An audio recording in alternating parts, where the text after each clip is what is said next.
Jaya Radha Madhava Jaya Kunja Bihari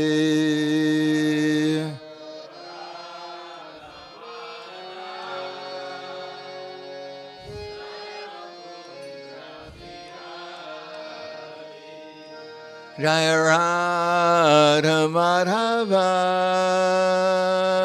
Jaya Kunja Bihari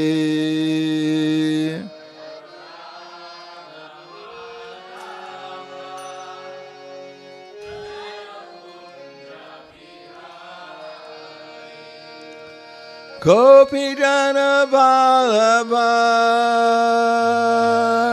Girivardhari Jaya Girivardhari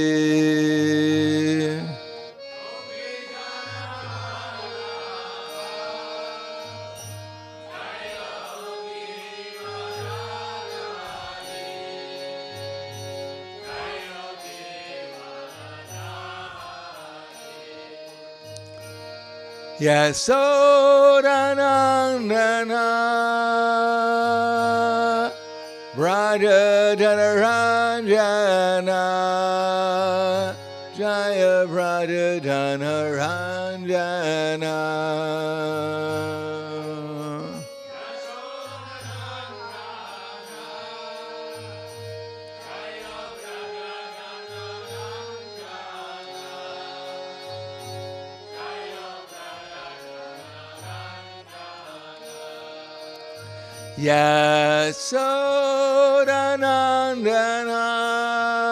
Yasodanandana Raja Dhanaranjana Jaya Raja Dhanaranjana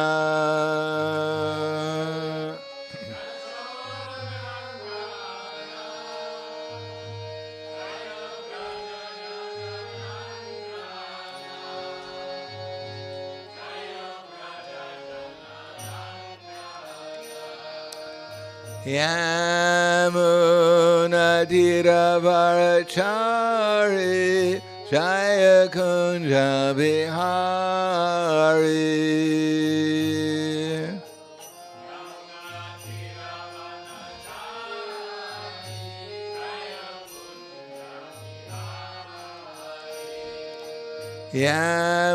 Yamuna Dhiravarachari Jaya Kunja Bihari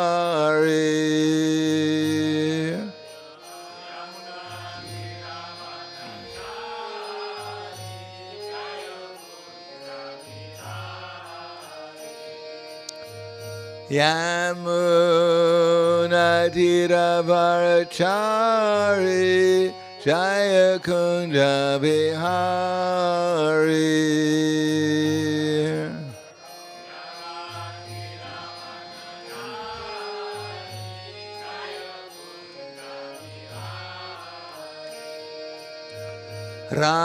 Radha Madhava Jaya Kunja Bihari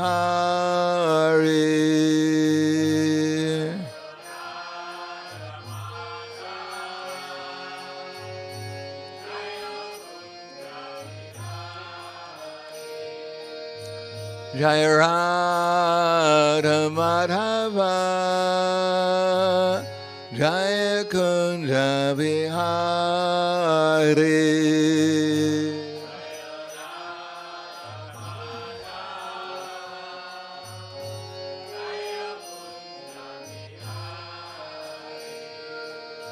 Gopi Jana Vallabha Girivardhari Jaya Girivardhari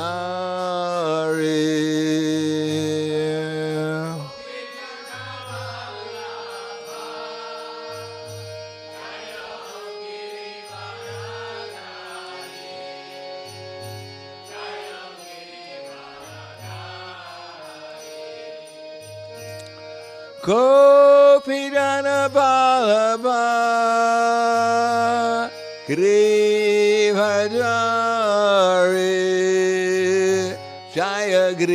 Giridhari.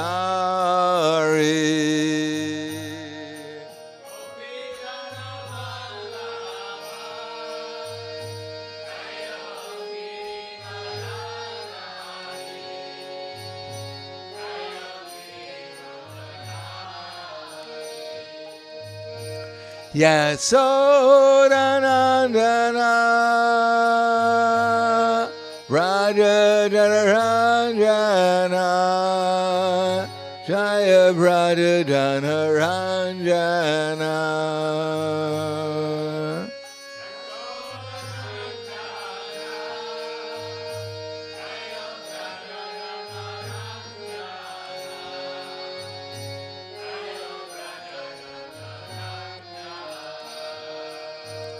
Yasodanandana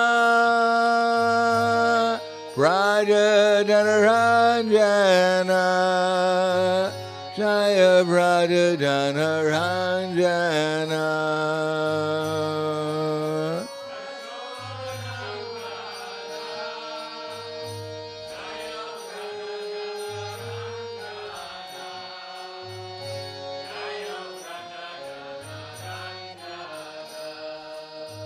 Yamuna Tira Varachari Jaya Kunja Vihari.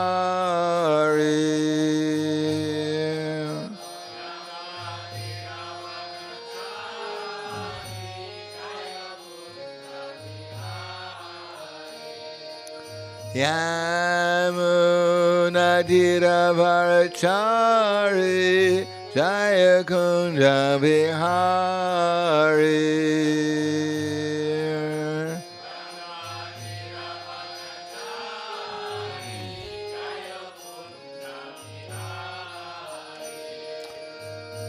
Radha Madhava Jaya Kunja Vihari.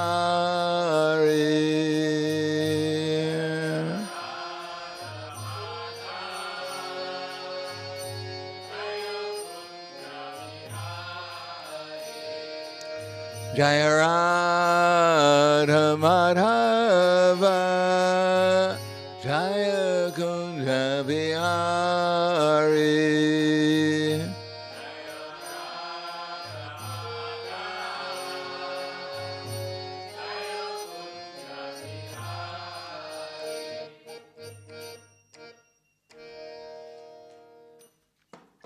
Jaya Vishnupad Paramahansa Brahmadakacharya Asadhara Satushi Shiman, His Divine Grace Shalasi Bhaktivedanta Swami Raj, Srila Prabhupada Ki Jai, Gaur Premanande Haribo, Slava Zabrani Bhakta, Slava Shri Guru Shri Grangi, Namo Vishnu Vidaya Krishna Prasthaya Bhute, Srimati Bhaktivedanta Swami Tinamane, Namaste Saraswati Deve, Gauravani Vicharane, Nirvishesha, Srinivadi Paskatyade Siddharne.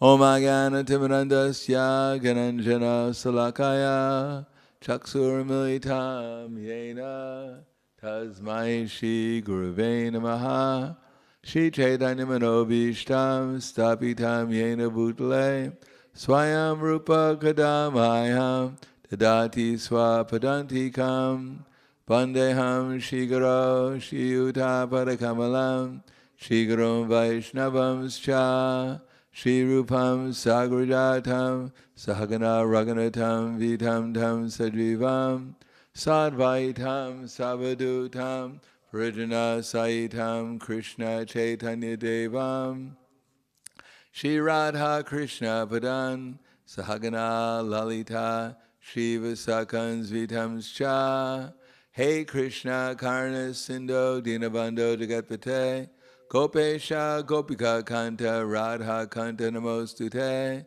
Tapta Kanchana Gaurangi Radhe Vrindavaneshwari Prishubhanu Sudadevi Pranamami Hari Priye Vanchakapa Drubhyascha Kripa Sindhubhyevacha Patidanam Bhavanebhyo Vaishnavebhyo Namo Namaha Shri Krishna Chaitanya Pranitananda Shri Advaita Gadadhar Shivasadi Gaur Bhaktivinoda Hare Krishna Krishna Krishna Hare Hare Hare-rama, Hare-rama, Rama Rama, Hare Hare.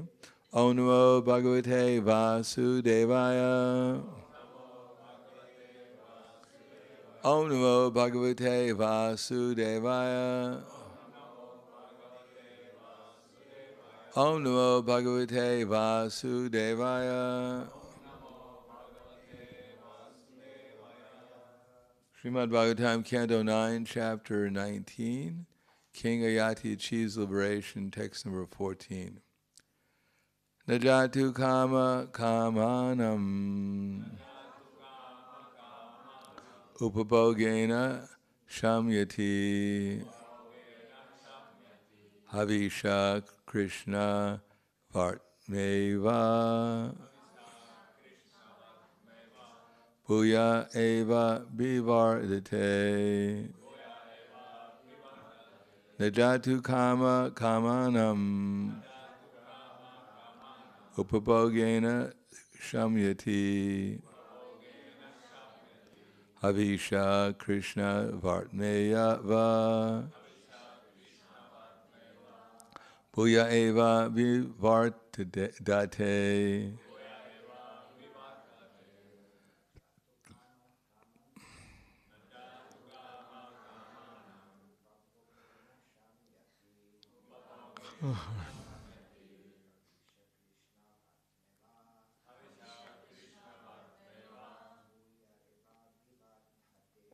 Bhuya eva vivartate.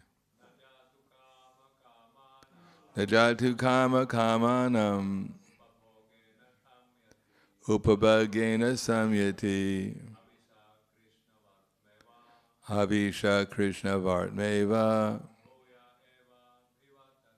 bhuya eva vivartate. Ladies. Najatu kama kamanam upabhagena samyati havisha Krishna vartmeva bhuya eva vivartate. Anyone else? Najatu kama kamanam upabhagena samyati havisha Krishna vartmeva bhuya eva vivartate. Na, not, jatu, at any time, kama, lusty desires, kamanam, a persons who are very lusty, upabhogena, by enjoyment of lusty desires, samyati, can be pacified, havisha, by supplying butter, Krishna vartma, fire, eva, like, bhuya, again and again, eva, indeed, abhivartate, increases more and more. Translation of purport by His Divine Grace, A.C. Bhaktivedanta Swami Srila Prabhupada. As supplying butter to a fire does not distinguish the fire, but instead increases it more and more, the endeavor to stop lusty desires by continual enjoyment can never be successful. In fact, one must voluntarily cease from material desires.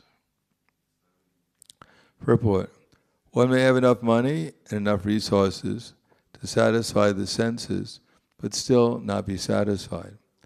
For the endeavor to stop lusty desires by enjoying can never be successful. The example given here is very appropriate. One cannot stop a blazing fire by trying to extinguish it with butter. Text 15. Idana kuryate bhavam sarva bhutesh va mangalam samadrishtes tata pumsa sarva sukha maya disha. When a man is not envious and does not desire ill fortune for anyone, he is equiposed. For such a person, all directions appear happy. Purport. Prabodhananda Saraswati said, Vishvam Purna Sukhayate.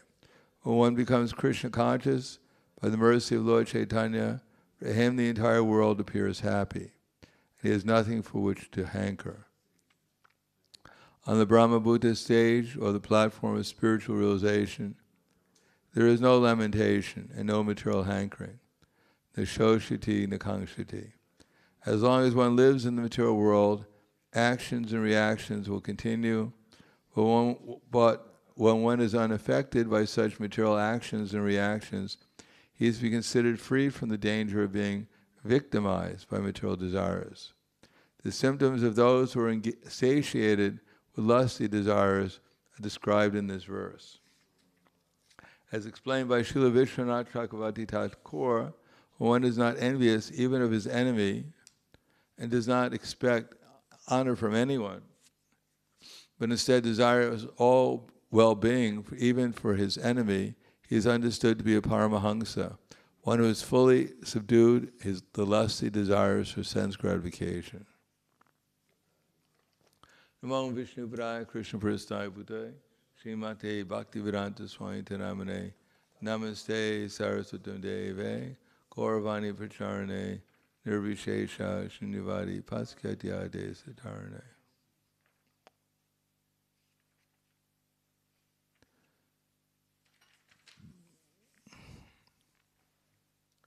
This idea of seeing everyone equally comes by realization.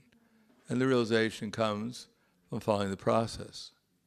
In other words, Krishna is certainly willing to give everyone the realizations in Krishna consciousness. In other words, to uncover our original consciousness, pure consciousness. But we have to become deserving of that. And to become deserving, we have to follow the process to the best we can. It's not expected that those who are unqualified will immediately become qualified just by following the process. But by following the process, one will gradually become qualified, understand things as they are. And things as they are is quite simple. Krishna keeps on saying the same thing over and over again.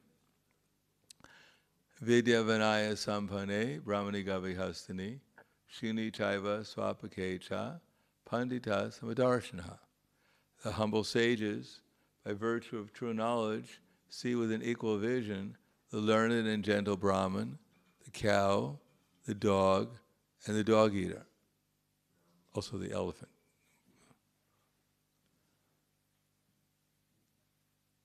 So that's the reality, is that, as Krishna has explained from the very beginning, everyone is eternal spiritual being, 1/10,000th the size of tip hair in size, in the heart of whatever body we're inhabiting at the present moment. And every living entity is the same, whether, as Prabhupada writes in one purport, in the tip of a pin there are millions of germs, and each one of those germs has a soul within it, or all the way up to Brahma, who's on top of the universe. All of them, we're all spiritual beings, and we're all equally spiritual beings. We all have the potential to reawaken fully our relation with Krishna, although we can never lose our relation with Krishna. That's not possible, because we can't do anything without Krishna.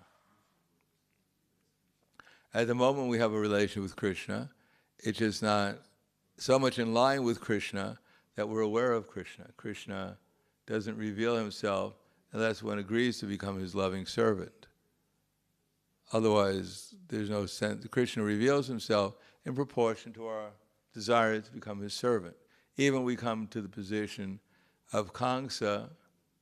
Now, Kamsa was seemingly Krishna conscious, because everywhere he looked, he saw Krishna and Balaram. Even when he saw his wives, Suti and Prasuti, he thought they were Krishna and Balaram, and he took out his sword and he was going to kill them. He said, Krishna and Balaram, you're dead. And he said, wait a second, Kamsa. we're your wives. We're not Krishna and Balaram. Oh, I'm sorry, it's... But he was not Krishna conscious. His feelings were not out of love. That's not why he was remembering Krishna. It was out of fear. Now, out of fear, by remembering Krishna, he became purified, so he was able to achieve Brahman realization. But that's not Kaivalya Nara Karyate. According to Prabodhananda Saraswati, to merge in Brahman is considered to be like going to hell. Because there's no activity there. It's pleasurable because there's no anxiety either. Because our whole anxiety is centered around the fact that we think we're this body, and we think we're this body because we're covered by illusion, and we're covered by illusion because we're desiring to gratify our senses, and therefore the material nature is putting us in illusion. Because without being illusion, no one could want to gratify their senses.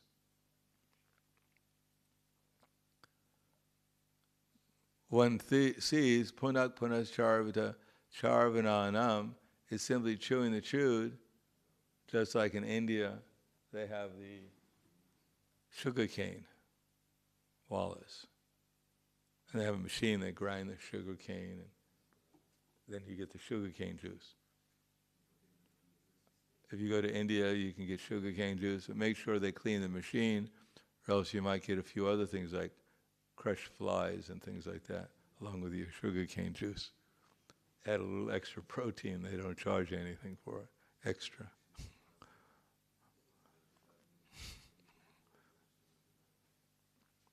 Sweet flies.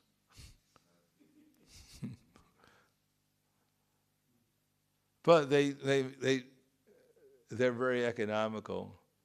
They're very frugal in India. So the sugarcane walla, which means the sugarcane seller, he takes the sugarcane, he folds it, and the machine is crushing the sugarcane, and some sugarcane juice comes out. And he'll do it over and over again until nothing at all comes out, not even one drop. Then they just put it off to the side and let the cows come and chew on it.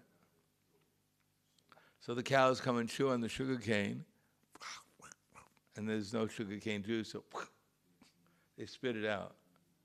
So another cow comes and sees that same chewed sugarcane, and he thinks maybe there's something left, and he puts it in his mouth and spits it out. So all day long, cows are walking by, picking up the same chewed sugarcane and chewing it again and again and again. But there's no juice. They're just working their jaws. So similarly, the material world is like that. Punak punas charvita charvananam. We're chewing the same thing over and over again. And therefore, if the cows had any intelligence, they think, well, why should I chew something that has no juice in it? It's already been chewed many, many times. Therefore, there can't possibly be any juice left. Similarly, in the material world, people are trying to get some juice out of material existence and chewing the same thing over and over again. And they think this time there's going to be some real special juice in it. Maha cow prasad. But there is no juice. And therefore they're disappointed and morose. I thought I was going to be happy by chewing on the dried up sugarcane juice. Sugarcane, there's no juice, but I chewed on it anyhow, and lo and behold, I was disappointed. I thought I was going to be in heaven, but actually I'm in hell. Therefore, after trying to choose sex life for some time, when it doesn't work, then one takes intoxication. One tries to imagine that one is flying in the sky when one is intoxicated. And when one comes down, one is not flying in the sky anymore. One has crashed on the earth.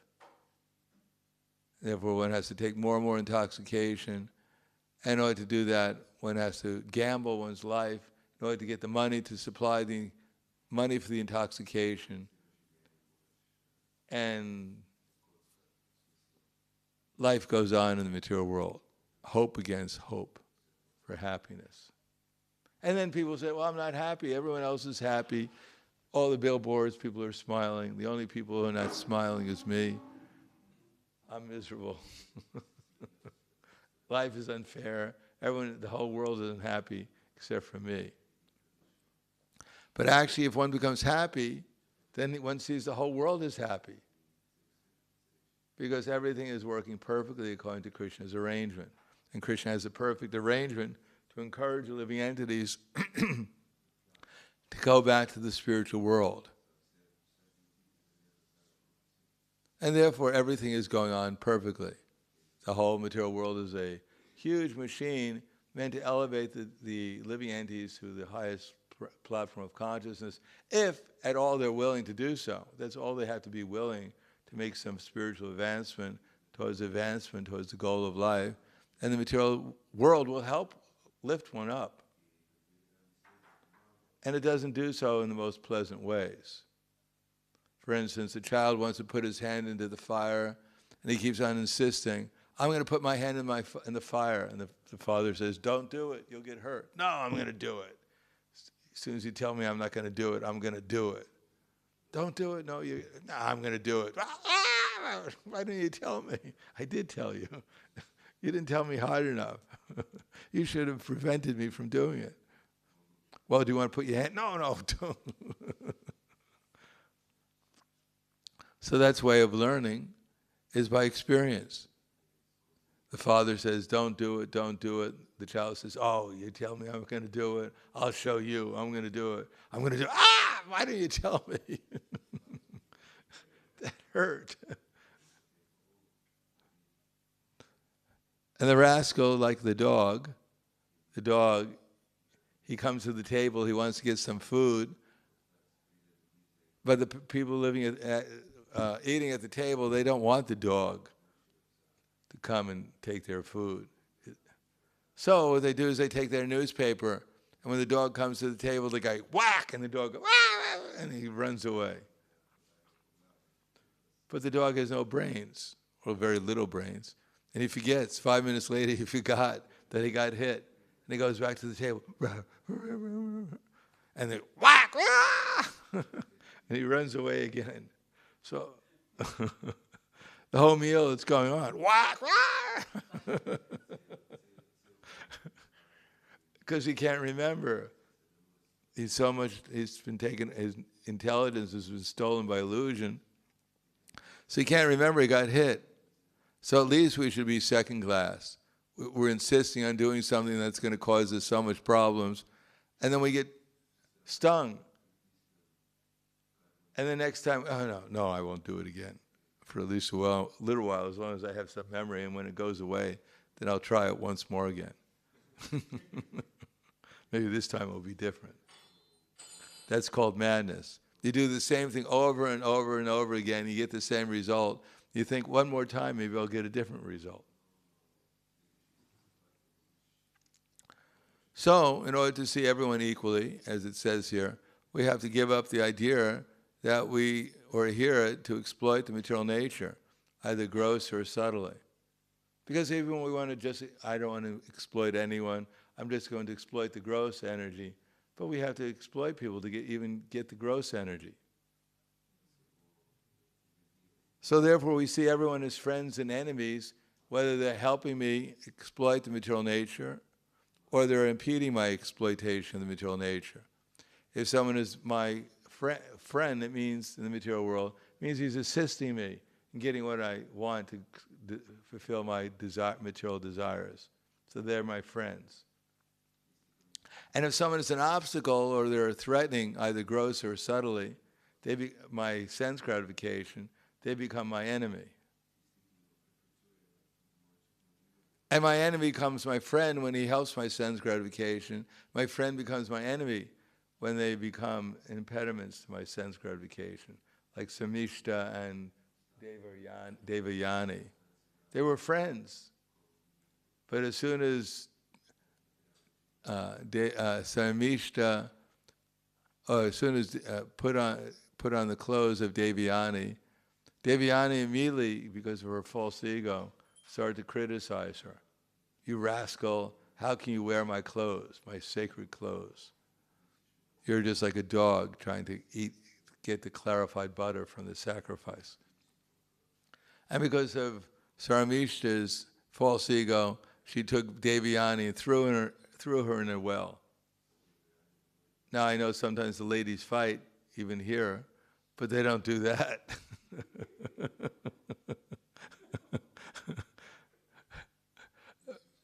Of course, it would be hard for them to pick up the other lady, and throw them in a well, because there are no wells around here to throw them into, luckily.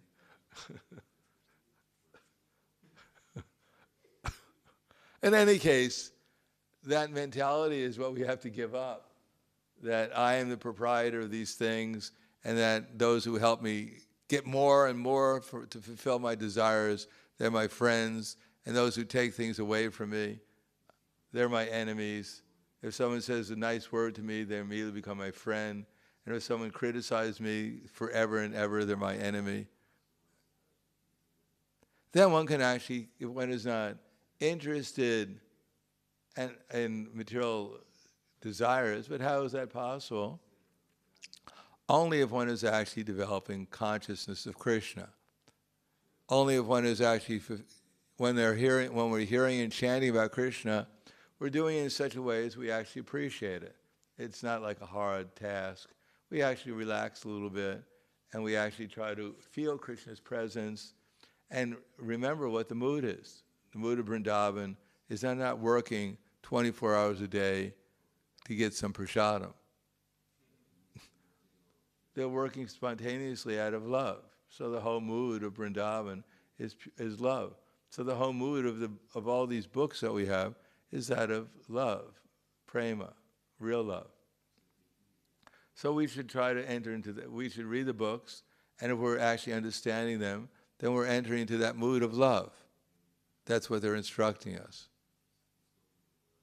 And if we're reading them, this is so boring with same old philosophy.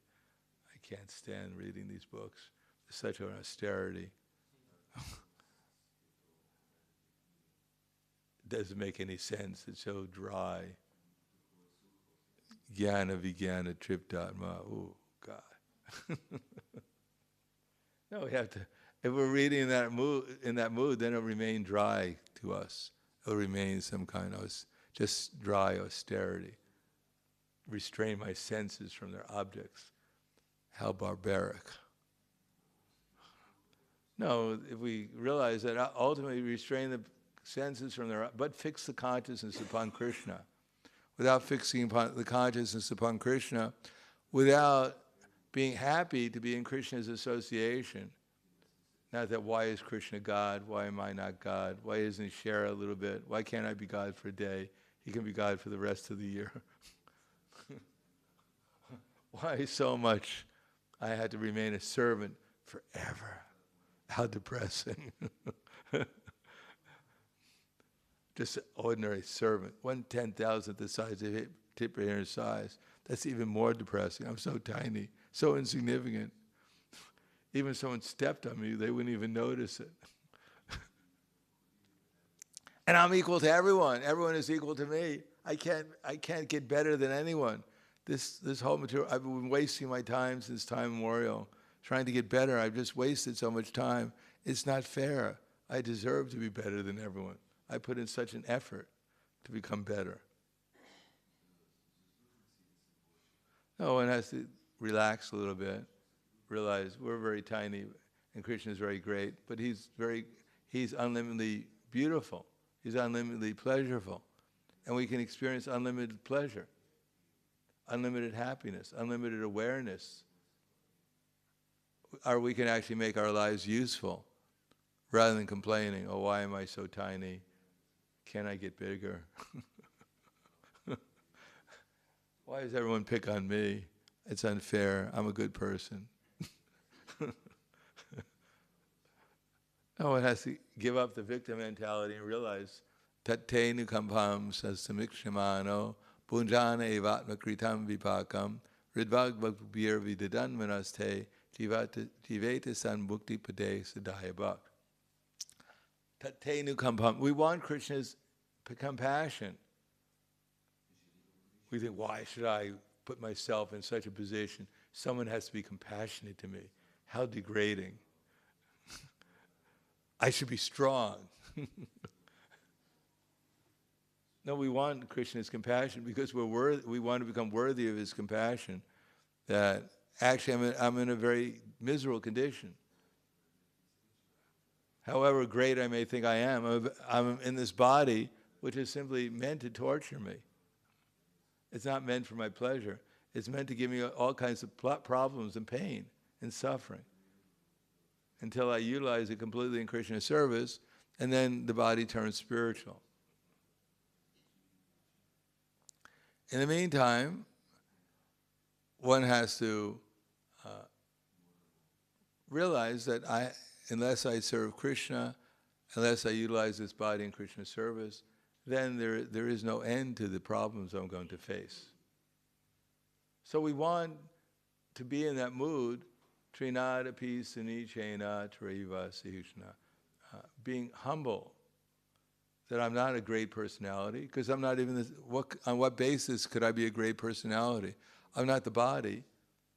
I can only judge how great I am by my body. Since I'm not the body, I can't take any credit for what the body is doing. All I can do is take credit that I'm not interfering with Krishna's purpose. Krishna has a purpose to bring us all back to the spiritual world, and if I agree to act as an instrument for Krishna, then Krishna will take over with his internal energy and save not only others, but Krishna will save me also. If I just agree that everyone is actually has an equal opportunity, an equal right to become Krishna's servant, and I should assist them in doing that. That's my only purpose of life. Then I'll actually get free then I'll actually become worthy of Krishna's compassion. When he sees, in spite of all the problems I'm faced in the material world, I simply go on for him, to please him. Then he'll become very happy and he'll give us his compassion. Tate nukampam susamikshamano. But we have to develop that vision. It's not just a theory, it's a real experience, a vision. Su, proper vision, clear vision. Su means actually broad. Like sukha means, ka means space. And when there's sukha, happiness, means there's enough space. Like if we don't eat too much, there's some space in our stomach, it's called happiness. And du means bad space. We eat too much, there's bad space, there's not enough space for the air to pass, and it passes all over the place. And we feel miserable. We feel all the pain from the bad air passing through our body. And that's called misery, because there's not enough space. So su means there's actual space. Our minds are open to what? Iksha means to see things properly. Mana with the mind, to have the right mood. We see things properly, then we develop the right mood. And when we have the right mood, susamikshamanas. What is that right mood? What is that right vision? Tattenu kampam susamikshamano bunjana evatma krita. Nothing is happening by accident. Krishna is completely in control. Not a blade of grass is moving without Krishna. We were never a victim. We're not a victim now. Krishna is arranging everything perfectly to help bring us back to the spiritual world, if we're willing to allow him to do that. But we have to tolerate. If we realize that everything that's happening to me is due to my past misdeeds, whatever I think is negative in my life is due to my own past misdeeds. And then, ridvagva buddhir vidbuddhanvanaste, then in spite of all the problems we have, we go on trying to serve Krishna with our body, mind, and words. And then Krishna, tattenu kampam susamikshamano bunjana evatma kritam vipakam, ridvagva buddhir vidbuddhanvanaste, jivete sanbhukti sade sabhaya. Then one becomes worthy of going back to the spiritual world, inheriting the spiritual kingdom. So it's a process. We have to understand that when there's problems, then it's the greatest opportunity to take shelter of Krishna. Generally, when we go through life, we think everything's all right. If there's enough prasadam, the womb is warm, we have a place to sleep, everything's fine, everything. But then we don't take shelter of Krishna, because what's the sense of taking shelter of Krishna? I got everything I need. I'll call Krishna when there's some problem. Why bother him? And then when there's some problem, finally, oh, that's right, who to turn to? I'll try Krishna and see if that works. Help, Krishna, help. It didn't work. Let me go back to my mom. Maybe she'll help. One has to develop the vision to see that the only real shelter is Krishna. Even our mom has to take shelter of Krishna to help us. She can't do it independently. So I'll stop there. Thank you. Any questions or comments?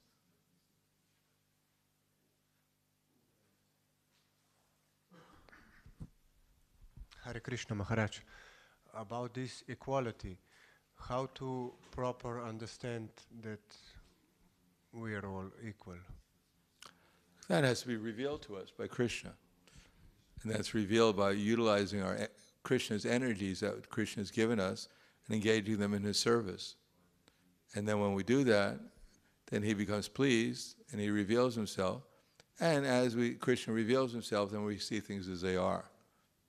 And part of that is, or as Krishna says in the Bhagavad Gita, Tadvidi pranipatena pariprashnena sevaya upadekshanti te jnanam jnaninas tattvadarshana. Just try to learn the truth by approaching a spiritual master, inquire from him submissively and render service unto him. The self-realized souls can impart knowledge unto you because they've seen the truth. So submission, service, and inquiry. And the result is, yajgatvana punamaham evam yasasi pandava yesham putanadrakshami yash. It's kind of a tongue twister there. Yajgatvana punamaham evam yasasi pandava yena bhutane sheshani drakshas atomai. When you've learned the truth, you'll see that all of the entities were part of me, and that they're within me, and that they belong to me, that they're mine. So when Krishna reveals himself, then everything is seen properly. Everything is seen in relation to Krishna. One is able to understand that nothing is going on outside of Krishna's will. Then one can see everyone is, as it says, samam sarveshu bhuteshu tishtantam parameshwaram vinasyava vinashantam yak pashyati sapashyati. Samam pashanhi sarvatra samam vasitam ishram nehinasyatmanatmanam tatoyati param gatim. One who sees the super soul accompanying the individual soul in all bodies, and who understands that neither the soul nor the super soul within the destructible body is ever destroyed, he actually sees. That was pretty quick, wasn't it? One who sees the super soul accompanying this individual soul in all bodies, and who understands that neither the soul nor the super soul within the destructible body is ever destroyed, actually sees. So if everyone is not their body, and after the end of the body no one is destroyed, then what's the difference between one soul and the next? Samam pashanhi sarvatra samam vashitam ishwaram ehinat yatmanatmanam tato yati param gatim. One who sees a super soul equally present everywhere, and every living being does not degrade himself by his mind, thus he approaches this transcendental destination. So Krishna is everywhere, he's equal. Someone gets the body of a Brahmin, someone gets the body of a Chandala, a dog eater, or an elephant, according to their desires, that's so. The soul, because he's dovetailing his desires with a certain mode of nature, he gets a certain body, but he doesn't change, but he has to experience that body through his consciousness. Therefore he may enjoy or suffer according to his desires. But Krishna is equal. He'll give someone a body of a Brahmin if he has the right desires, or the body of a dog if he develops those desires. Krishna doesn't interfere with our desires. Anything else? Khala Grantaraj Srimad Bhagavatam Ki Jai, Srila Prabhupada Ki Jai, Gaur Premanande.